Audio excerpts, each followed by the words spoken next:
I am your friend, Dr. Charles Apoki. I saw a document in circulation about change of the names of streets in the Ajegunle area of Lagos State. A host of the streets, the names of the streets in Lagos, in the Ajegunle area, are names of people from other parts of the country who initially built houses in those areas and who settled in those areas.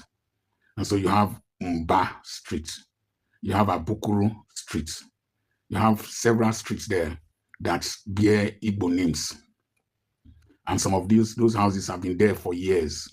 In fact, Ajegunle in those days used to be called Ileusobo because a lot of Urobo people lived in Ajegunle. Lagos is a home for all. And no ethnic nationality can ascribe the development of Lagos to itself. All tribes have contributed to Lagos, the development of Lagos State. In fact, people like Ajegunle, they are from Kwara State. And in those days, people like Okotiebo and a host of others, including Alex Ikweme, owned buildings in Lagos State. And people lived together peacefully. I disagree with this narrative. I don't know where it's coming. Okay, maybe it's a politically correct statement, which I don't think is factually correct. Is that Lagos is a home for all is causing more problem than it's actually trying to solve by people that say it and actually believe it. I don't believe it. I don't think it's true. The state creation is a line on the sand. People lived in those areas and probably had affiliations with the forests in their region. So when the British created Lagos and drew some kind of lines on the sand that made it seem like Lagos is somehow different from Ogun State, quote unquote. But we know that if we go beyond the 19th century, obviously, those lines will have a lot of errors in it because they probably crossed a lot of boundaries that they shouldn't cross. Even within the Yoruba kingdom, there are lots of communities. Each community had its own land boundaries that they actually know originally. So the British, there's no way they could have known those boundaries to be able to draw an accurate line on the sand to create the Lagos as a state. Now that is it.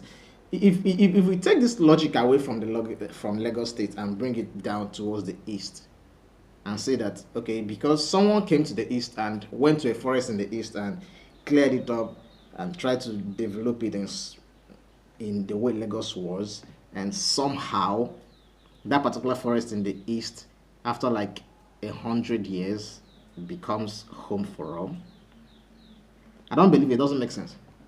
Yeah, it's good that we understand or rather, it's good that we try to create the melting pot idea around Lagos, which I don't think it's even possible to create a melting pot idea in Nigeria because the ethnic affiliations in Nigeria is too rigid. The entire idea of multiculturalism, if it's what this idea, if it's what this narrative that Lagos is a no man's land, if it's what it's trying to create, then we're obviously trying to create more problems for ourselves than we're trying to solve. It is unfair. It is extreme pedestrian behavior for the present Yoruba leadership in Lagos State to start removing the names of other tribes from their streets. I don't know the origin of Lagos as a state per se. I don't know the entire story behind it, but by common sense, I can actually guess. Well, I think I have to update myself on it. But however it is, whatever the origin story is, how it came about, Lagos, quote unquote, Lagos is an artificial creation. Something was there before Lagos came. So what is it that was there? And that thing that was there was owned by some people. So we can entirely say that Lagos, it didn't fall from the sky. Whatever the original creation is, it didn't fall from the sky. or they have the names of foreigners, people who are not from Nigeria. They have streets named after them. It shows the poverty of your brains. You know, there's a street that is called Lagos. It's a very popular street, and all over Nigeria, there are a lot of streets that are named after people that were not indigenous, quote unquote, in those localities. It happens. Well, the issue with Lagos is that I think, yes, it's obviously a redundant act to. Why are you bothered about names of streets? Why are you changing names of streets in the first place?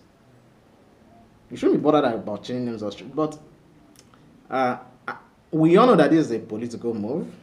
It's a political move to create, by politicians obviously, to create this narrative that there's a tension, ethnic tension between the Igbos in Lagos and the Yorubas, which they needed to create that narrative, because if they don't and elections come, there wouldn't be any easy write-off for violence. Okay, for instance, if violence occurs during an election and there is a supposedly ethnic tension in existence, the police would be like, okay, they can easily say it's because of the ethnic tension. But if there is no ethnic tension narrative is in existence and a violence happens during an election, they'll be forced to investigate and find out what actually happened. Also, another possibility that they feel that they need to do this is it's all about power play. I think it's all about power play. The Igbos in Lagos are doing a lot of exploits. So the Yorubas, the Igbos are buying a lot of properties in Lagos. The Yorubas are not catching up.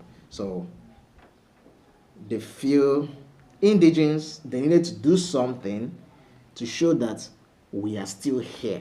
You need to still see us because this is our land. They need to do something to feel that adrenaline rush that we are this place. Nobody is fighting about it. Nobody is dragging about it. Nobody is arguing. On a grand scale, nobody cares about who owns Lagos. Nobody wants to own Lagos. No Igbo man wants to drag Lagos with it. On average, every Igbo man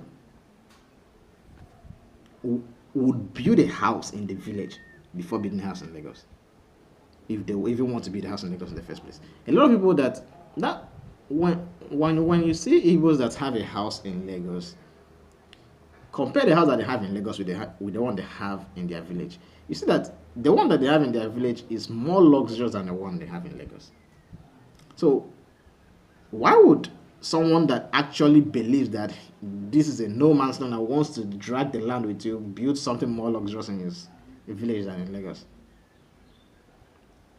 And some people don't even have houses in Lagos at all, but they have multiple in their villages. Why? So where is that narrative that we want to drag this with you? Where is it coming from? Because the evidences are not pointing towards that direction. And also, that's why they usually have regular village meetings, community meetings in Lagos. They are gathering themselves in the community. People from the same community gather themselves in Lagos to have a community meeting. Why? They're not discussing how to take over Lagos. They're simply discussing how to better their own communities in the East. Well, you guys keep fighting these imaginary wars. I am extremely disappointed that right from the time of the 2023 elections, Yorubas are known for elitism, egalitarianism, for tolerance, for democracy, and for advocacy without tribal bigotry. But I was surprised that people who are supposed to be intellectuals in Yoruba land started talking like street boys. I was surprised that people like Oluomo, MC Oluomo, were bold enough to threaten Igbos living in Lagos concerning elections. Why would you be surprised MC Oluomo is threatening somebody? I was surprised that some primitive ballers were threatening Igbos about voting for a particular candidate. Mama Shukudi.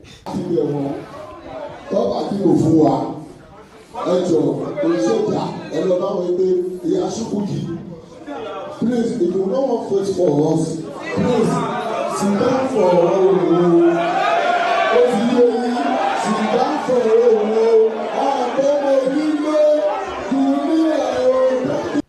The Yorubas I know who are educated have been very unbiased, tribally neutral.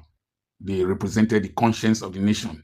People like Gani Fawehinmi, people like Dele Farotimi, people like Okiowo, people like Femi Falana, and a host of others. They were very, very detribalized. But these young APC politicians are very, very parochial. And somebody from the western part of this country must speak up against that retrogressive and primitive action. Yes, they are parochial, but truth be told, it's not exclusive to the Yorubas. Every tribe, in many instances, are bigoted to themselves. But the problem with this particular issue is that it is politically motivated. This one is more politically motivated towards the negative end, and using states' resources to bully people and disenfranchise them from coming out to display their constitutional rights, and also using states' resources to grab properties, grab lands, demolish people's houses, convert private properties. And come on, we literally have a law in Nigeria that says all lands belong to the federal government or to the government. So it's easy to play around the constitutional loopholes and be able to do away with whatever it is that you want to do, as far as you have that political will, or the power dynamics that gives you the upper hand in making sure that whatever you want you can get. So this is more like a power display that they are doing, and it's on a negative sense. That's communist, by the way. I can make several arguments on how Nigeria is a communist state. Whatever you think, whatever, but Nigeria is a communist state. On paper, okay, in practice, it might seem that we're a capitalist state, but try and look at the Nigeria's constitution. That's communist. There's something I find irritating is that those of you who are thinking of secession, either forming Arewa or forming Yoruba, Biafra, or forming a Yoruba nation, you are going to be very intolerant of other people. You are going to be very, very wicked to strangers from the way you are behaving. That's not necessarily true. That's not true. A lot of majority of Igbos are Biafra apologetic. Not necessarily a Biafra, an IPOB member, but majority of Igbos, if you ask them today about Biafra, they're always tilted towards self-governance. And majority of them are not intolerant to strangers, and they are not very, very wicked to strangers. Strangers from the way you are behaving. And that's why I am always infuriated and irritated by your parochial and primitive instinct. Whoever initiated that move in Lagos to be changing the names of streets in Ajegunle, you're going to start a national retaliatory action for your stupidity. Regular Nigerians have better things to bothering them than changing street names. Nobody, there's no retaliatory action that will happen. This is just a Yoruba thing. I don't even think it's a Yoruba thing. It's a Lagos thing. I don't think Lagos is not the only Yoruba state, but they are obviously the only ones that are doing this nonsense. And it brings me back to the point where I will ask, why are we changing street names? Why? Like, that shit should be legal. That's one of the redundant things that we still do in Nigeria that I don't understand. Why are we changing street names? Like, street names should be by landmarks that indicates, okay, this is where this is located. Why this constant changing of street name? Even over here in the East, before you know it's someone's name, the next time you come back, another person's name, you'll be like, what's going on here? A lot of documents are tied to street addresses. When we keep changing these street names, changing them every now and then, a lot of documents will be lost. And some documents take years before they even get to their destination. So if we keep doing this nonsense, before you know it, we will all get confused at the end of the day. Even Google Maps itself will be confused. I see a tendency of people who are younger than my age bracket leaning towards the disintegration of this nation. But I see a deafening silence from elites who are of my age bracket, who enjoyed the unity of this country, not speaking up. Yes, exactly. We are more likely to see someone from this older generation tilt towards one Nigeria than present generations. It's not surprising. There are several historical, psychological, and socio-political reasons for that. These older generations were trained by the British education system that emphasized loyalty to the British Empire, and later moved that orientation towards the Nigerian state when it was created newly. Those educated before or shortly after independence were trained, consciously trained to believe that that Nigeria is a noble project, that there's a legacy in unity in diversity. And for the ones that experienced and survived the Civil War, one Nigeria is more like a survival mechanism, that they see disunity like to be equal to war. The young Nigerians are not buying into that because the Nigerian states have not given them any reason to. They are not speaking up. You are allowing children without experience to direct you. Remember, many of you are very parochial and very stupid. This word parochial. Look at what happened in Yugoslavia. When Yugoslavia started breaking up, you see the number of lives that were lost, the disaster and the destruction that took place, genocide that took place. You can't handle what will take place in Nigeria. It will start breaking up this country. When you mention Yugoslavia that broke up violently, why are you not mentioning Norway and Sweden that didn't break up violently? Senegal and Gambia, why? Okay, this entire narrative that if Nigeria breaks up, everywhere will go into flames is a fear-mongering narrative, and I don't like it. I personally do not like it because why you mention Yugoslavia?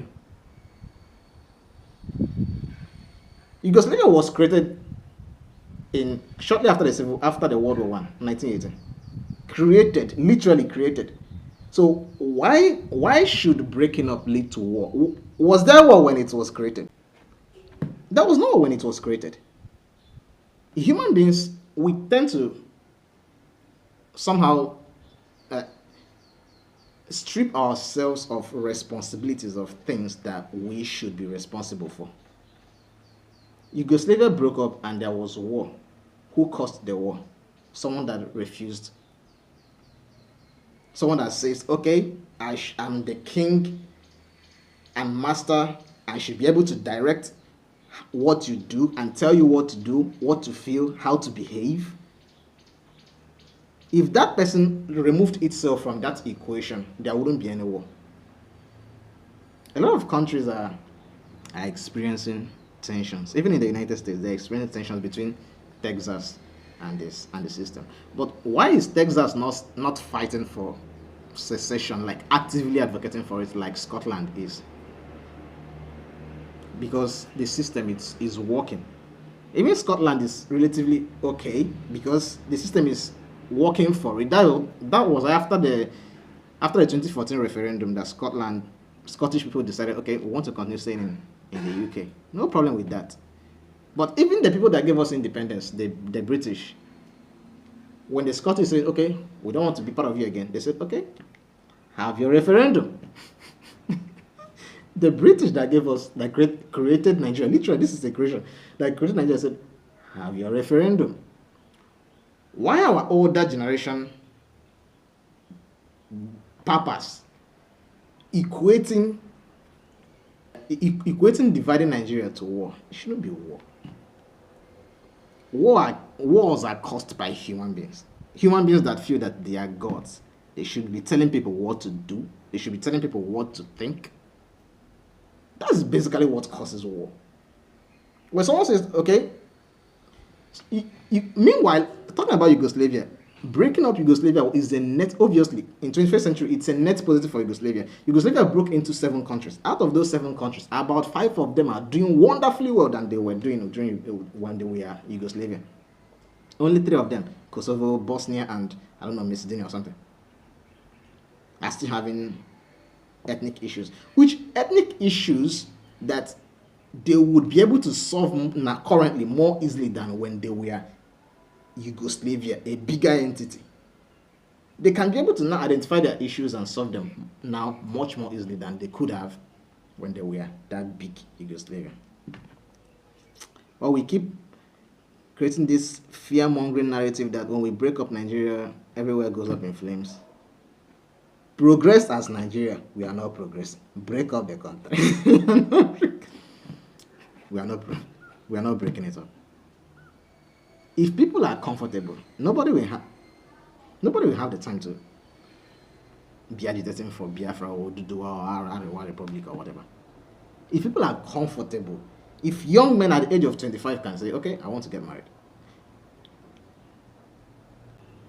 I don't think I've seen someone at 21 in Nigeria get married. I've never seen a 21-year-old guy in Nigeria get married. 21 years old, I've not seen.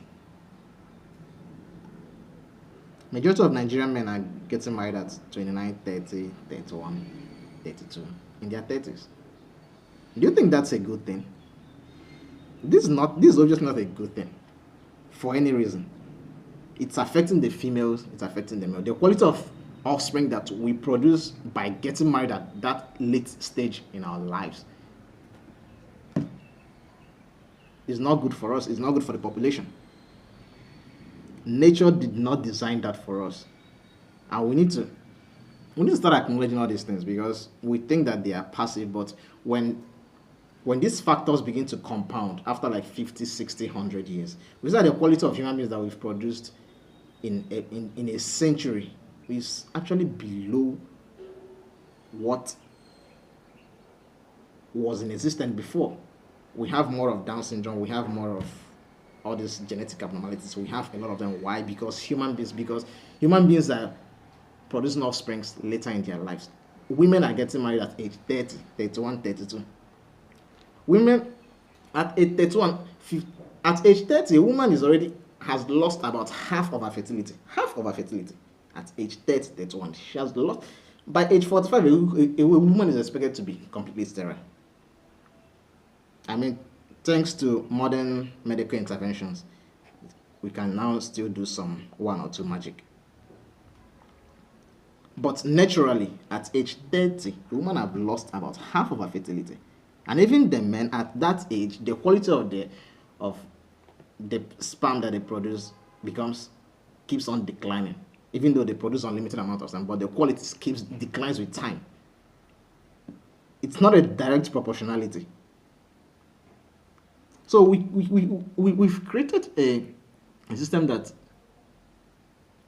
is obviously hurting us. It's unnatural. It's hurting us. Instead of us to find solutions to our problem, we are trying to hide those problems by shouting this unity and diversity nonsense that is obviously not working for us. We should find something else that works for us. This unity and diversity, yeah. I think we should find. I don't want this video to get too long.